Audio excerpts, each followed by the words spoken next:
दिशन्तु मे देव सदा त्वदीयाः दिशन्तु मे देव सदा त्वदीयाः दयातरङ्गानुचराः कटाक्षाः दयातरङ्गानुचरा कटाक्षाः श्रोत्रेषु पुंसाम् श्रोत्रेषु पुंसाम् अमृतं क्षरन्तीम् अमृतं क्षरन्तीं सरस्वतीं सरस्वतीं संसृतकामधेनुं संसृतकामधेनुं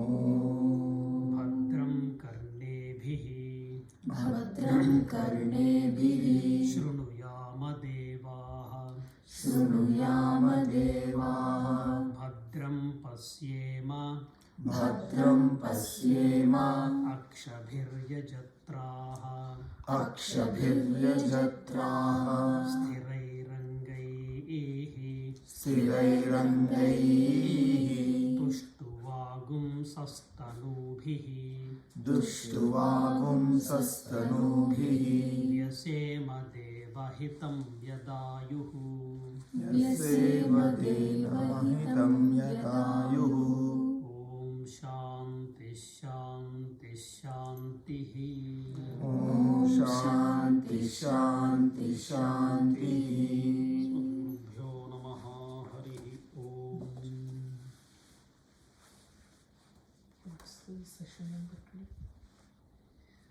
तुष्टुवागुं सस्तनूभिः, not दुष्टुवागुं. I heard दुष्टुवागुं.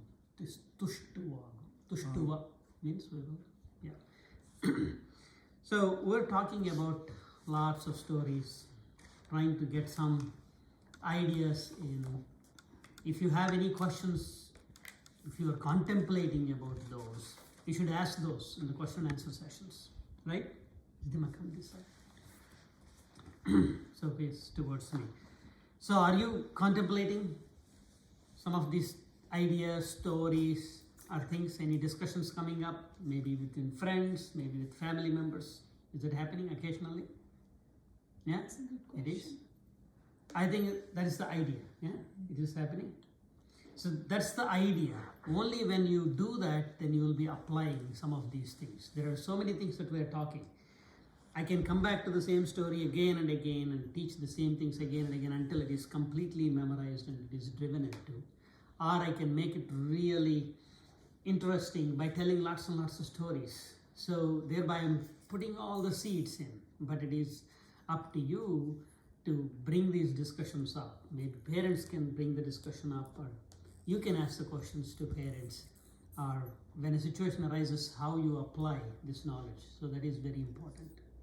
So from today onwards, we're going to start a new saga, Ksheerasagara Mathanam, which will take a little longer time, right?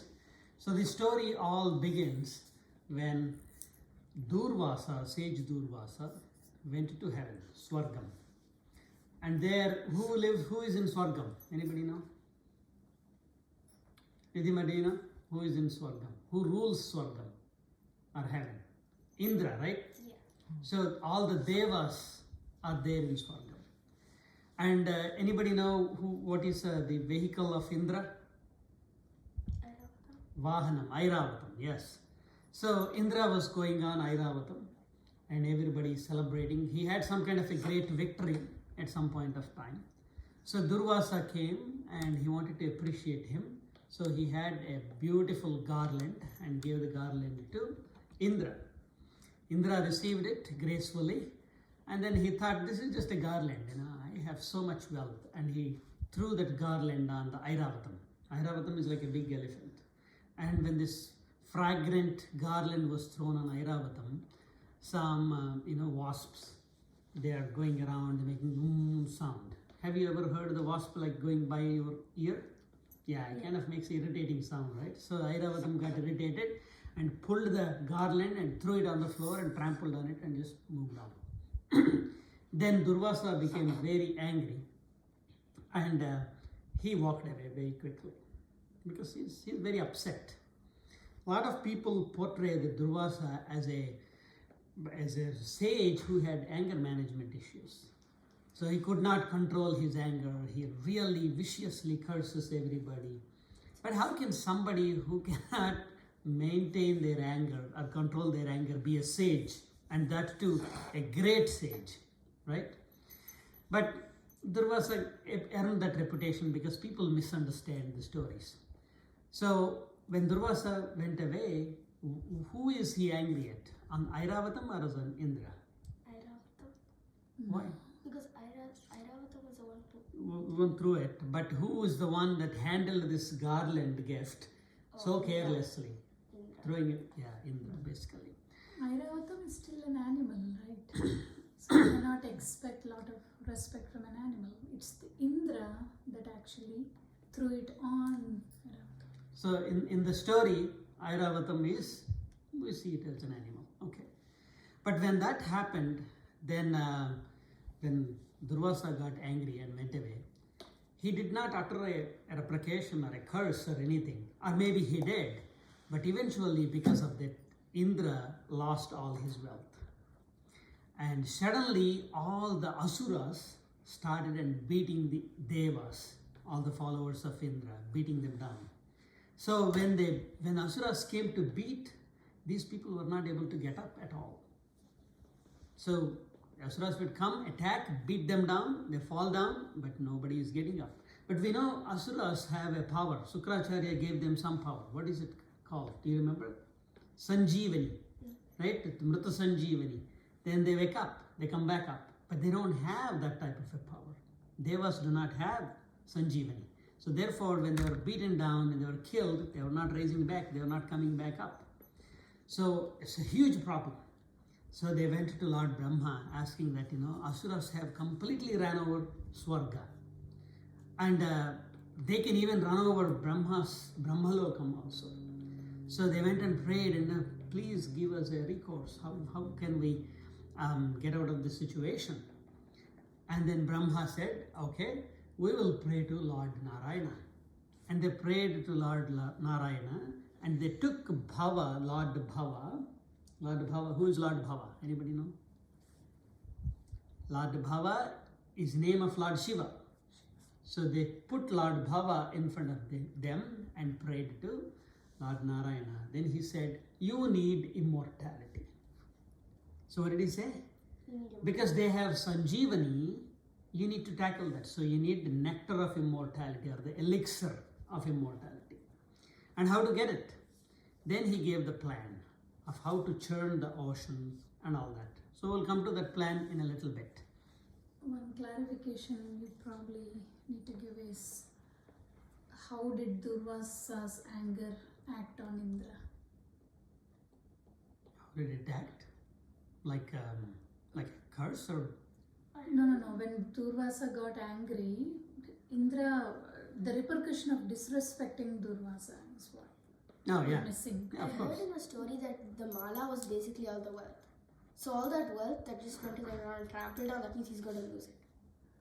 Yeah. Like how he lost the mala. Yeah. That's a good way to think about it. Yeah. But the idea is disrespect that Indra had in his heart when Durvasa gave that mala. So a point miss avutondani cheptanu ante. Okay.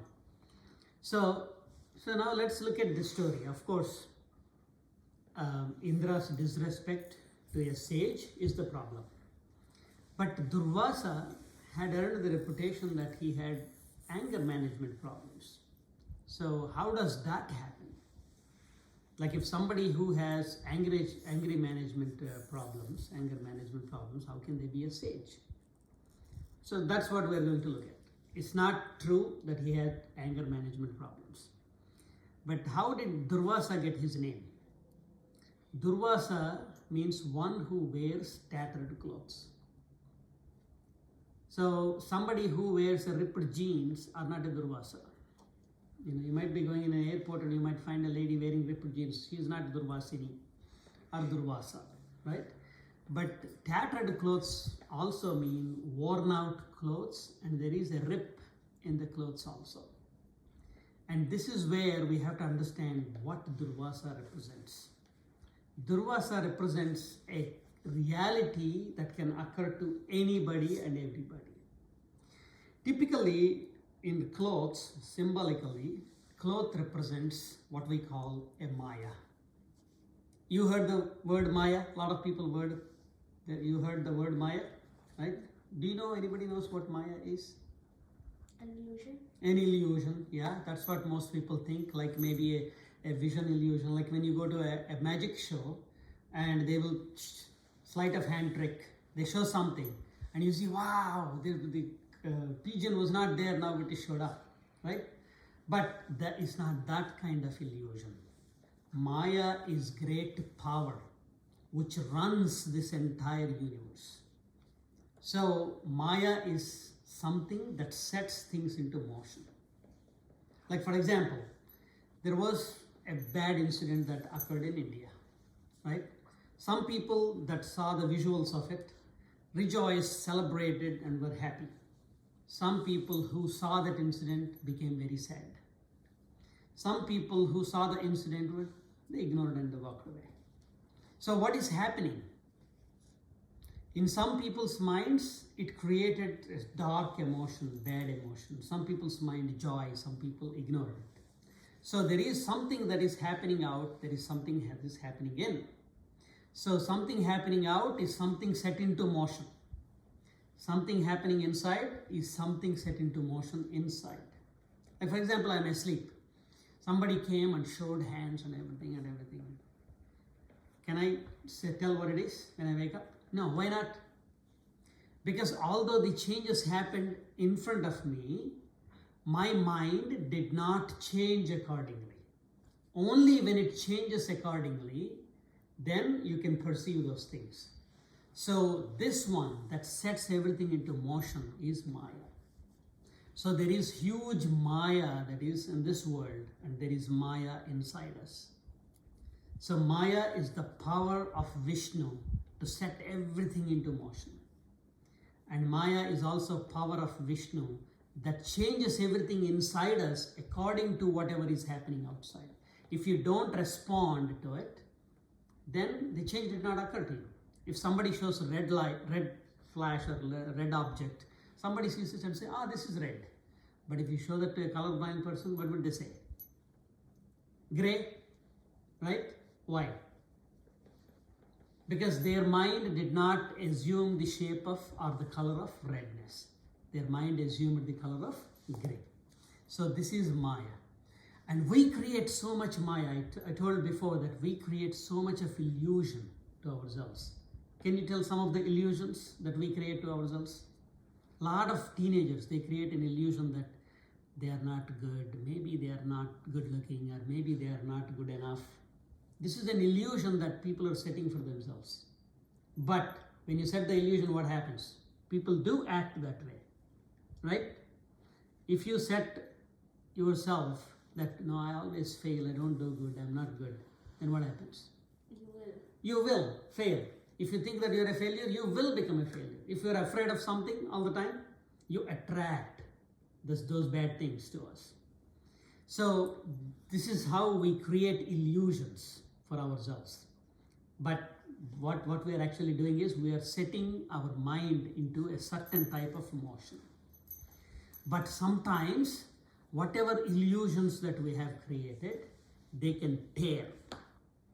That means you have a chance of knowing the truth. It happens a lot of times. People were believing something all the time, and suddenly whatever they are believing fell apart. And that is their opportunity to see something new, to see some reality. And that rip in the fabric of illusion that you have created is Durvasa. So it can happen when bad things strike upon us.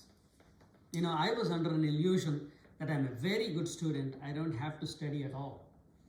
I can ace in any test very easily. but I took a test and I got an F. Then what does it mean? It means that my illusion was ripped. So then it can open a new reality for you. It can show a new way for you. Or people can take this bad situation and suffer. Somebody thinking that economy is all good, everything is all good, I am indispensable to the company, and they're working in a company, nice, beautiful, suddenly there is a layoff. They're laid off. Then everything falls apart. A person can take that as a bad thing and question their ability and develop in confidence. Or they can take that, okay, this is the reality. Now I need to develop new skills. I don't have the new skills, that's why I was laid off. So I will develop new skills and you build a new future. So Durvasa represents that. A bad situation where the preconceived notions, preconceived ideas, they were ripped. And they won't rip very easily. For people, when the rip arises, they will take it negatively and they don't really walk towards truth. They won't really walk towards the right thing to do. So what did Devas did the right thing? Did they do anything right thing? They went and consulted Lord Brahma. Brahma represents Vedas. So they consulted with Vedas, the knowledge itself. And from that came the advice that you have to develop immortality. But what is immortality? We talked about mortality before. Anybody recall what mortality is? Like we think that mortality is related to body. If the body dies, we're mortal, otherwise we're not. But we are mortal beings. That means all the time we are connecting ourselves with changes. If we're getting excited with a new toy, that means we were unhappy before, now we became happy. We're born as happy beings. Then the toy is taken away. Then we're unhappy. So happy being now died and an unhappy being born again. So this is called mortality. So associating with all the changes around us without maintaining our reality, our self in a solid fashion is mortality. But if we can maintain ourselves in a solid fashion, untouched, unperturbed by things that are happening around, then you can call yourself immortal. And that's what they need to develop. Okay, let's look at Devas and Asuras. Anybody remember the definition of Asuras? Why did Asuras beat Devas? And what is happening there? Anybody remember the definition of Asura? Asuras are like negative tendencies. They're like me and mine. Okay. Me and mine. Yeah. The Danavas are extremely tamogunas. They all they want to do is just Danavas or Tamogunas, like going to poetry. No, come back to the original ideas that we talked about. me and mine. You run like a headless chicken looking for that. That's the Not Asura. necessarily headless chicken, but Asura is survival tendencies. Okay. One meaning of Asura is always driven by survival tendency. What is survival tendency? Yeah? Say it loud.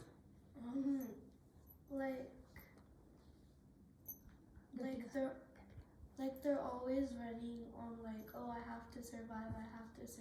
Yeah? Like it's never about being happy. It's just about like I have to live. What should I eat today? What should I wear today? How many people should I impress? Yeah? Those could be survival tendencies too. But main survival tendencies are fear for yourself and also fear for your own people, like your own children, etc. So survival tendency is in the very deepest part of our brain called limbic system. So this limbic system came when it formed when we were reptiles. Anybody know how evolution came? When did mammals came? Do you know mammals? Yeah. So when did mammals came onto Earth? About 220 million years ago from But previously, what were there? reptiles were the dominant species. Reptiles dominated everything, and somehow reptiles evolved into mammals, and mammals became the dominant species maybe about 220 million years ago. 65 million. 65 million years ago, maybe, whatever. So, but basically, our very primitive part of our brain evolution is the reptile part. And that's why we have a deep connection with reptiles. When you look at something creepy crawling, you immediately cringe. Why? Because we're scared. Yeah, why? Because of the reptilian brain. That is the reptilian brain triggering the fear. But So- if we are that, Then why should would that we have trigger fear? It should be Like, normal. Right? So as we have started evolving, then we moved away from reptilians like crocodiles, snakes, etc. And they are poisonous, they are dangerous. So in that evolution process, we have that fear retained from the reptilian brain. But fear for what? Fear for crawling things because they could be poisonous. So lust and fear are coming from the reptilian brain. This is the survival type of instincts that we have. So anything that crawls, we have that fundamental nature, but because we became mammals, and those things can represent poisonous snakes or anything, so we have that fear. Anything that crawls on its chest, it invokes fear in us. Like even if you take a human being like crawling like this, it will incite fear. So anything that walks with its chest on the ground is called uragam. So anyway, so this reptilian brain is the one that is driving the Asuri tendencies. Asuri tendencies is always about survival of me, survival of my progeny, means my children, etc. So survival of progeny is ensured by lust, and survival of this body is ensured by fear. And that is one tendency of Asura. But Asuras have natural friends. We talked about those. Anybody remember? Who are natural friends of Asuras? Daitya Danavas. Daitya, Danava, Pisachas. okay, Pisachas, we'll come to Pisachas later. Rakshasas. But Rakshasas. Anybody remember Rakshasas? How Rakshasas came into being? From Brahma. Yeah. Maharaksha. Yeah, Don't protect. Don't protect. Ah, there you go. So they want to protect. So any activities that we do, doesn't matter good activity or bad activity, it consumes resources. It consumes our energy, time, effort, all those things, right? But some do not protect. They consume everything but do not protect. They are Rakshasas. So we have some Rakshasa things that we do. Can you name any Rakshasa things that we do? They consume energy, time and effort, but don't help us at all. TV. Could be one of those, yeah. Junk food. Yeah. And Daityas, what about Daityas? They're achievement based. No. Yeah. Diti. Ah. Okay. Yeah. Okay. Achievement based. So basically, I want that. I want to achieve this. Me, my bank account. Me, my career. Yeah, it splits into two things, me and others. So that is Daitya. So Daitya would be a natural friend to Asura, right? And Rakshasa would be a natural friend to Asura. And there is a third category, Danavas. Danavas are children of Danu. Danu means Tanu, the body. Any bodily preoccupations. I am tired, I am hungry. Hiranyaksha is Daitya. Is Diti's children. Those are Daitya. Yeah. So me and my possessions, me and my career. So they are driven by grandiosity of the self. But Danavas are driven by the bodily needs. All bodily needs. If somebody is too much preoccupied about how their body hurts, their pain, their size, their handsomeness or beauty, all these things, then that is all Danavas. So the Danavas are also natural friends of Asuras. So Devas were beaten down by these Asuras, Rakshasas, Daityas, Danavas and Asuras. What does that mean? That means when we are in bad times, when things are not going good for us, what happens? Yeah? Like they can overpower the goodness and everything. Yeah, they can overpower the goodness within us, and by overwhelming us with all negative tendencies, like bad tendencies. What kind of bad tendencies? Like, for example, I lost job. Then I become very greedy about my money. I become very, Miserly. Miserly. yeah, miserly, yes. And what else can happen? Confusion and constant. The brain just goes around in circles. Not only that, you Doesn't- start cursing others. Yeah, you will develop negative ideas, unnecessarily negative ideas. Like, for example, I lost my job, say, let's say today. So I'm walking outside, and maybe this uncle is busy and taking care of something, he didn't say hi to me. Then I would say, oh, he's looking down upon me. That's a negative thought that I will develop. And sometimes we also become very preoccupied. A lot of people who are in stress, like job loss and these kind of bad situations, they overeat and develop health problems. So overeating is what kind of problem? Anybody? Overeating is? Stress eating. Health problem. Body problem. No, Danu. what is it? Daitya, Danava, Asura, which category? Danava. Danava category, right?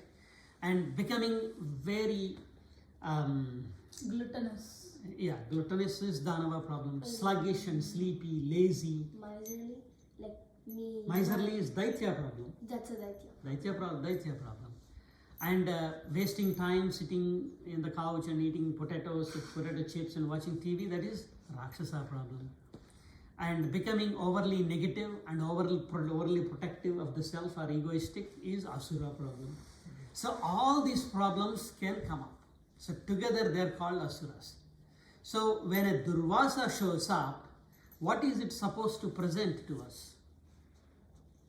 Durvasa is a rip in our nice, everything is beautiful, happy, and we're in a deluded world. But then there is a rip in that. Tiny moment of clarity. Yeah, but a lot of people will not take advantage of it. What happens? Asuras will come and start beating them down. Only then you will recognize that I need some help. And the very first and positive step is to consult somebody knowledgeable. And when they consulted the knowledgeable person, what was the message that they received?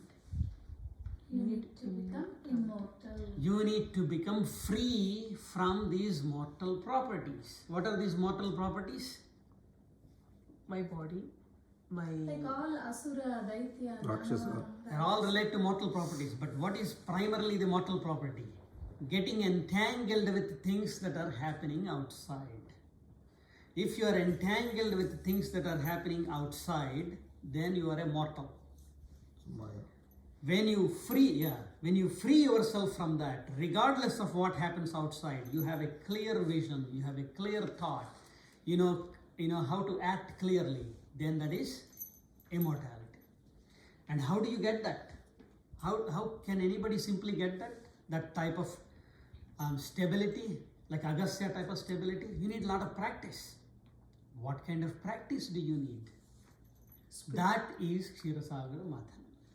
We will talk about that. So, everybody understand what is the setting of this? Yes. Can this problem come to us, Durvasa problem come to us? But if Durvasa problem come to us, if we don't respond properly, then it is not Durvasa, right? Durvasa is somebody who will rip the illusion that you are wearing, but show the light. That's why Durvasa is called a sage. He's a Brahmarshi. He showed the way. He created a rip and showed a light to Devas. And that light is that they went and talked to Brahma and they were taken to Lord Narayana.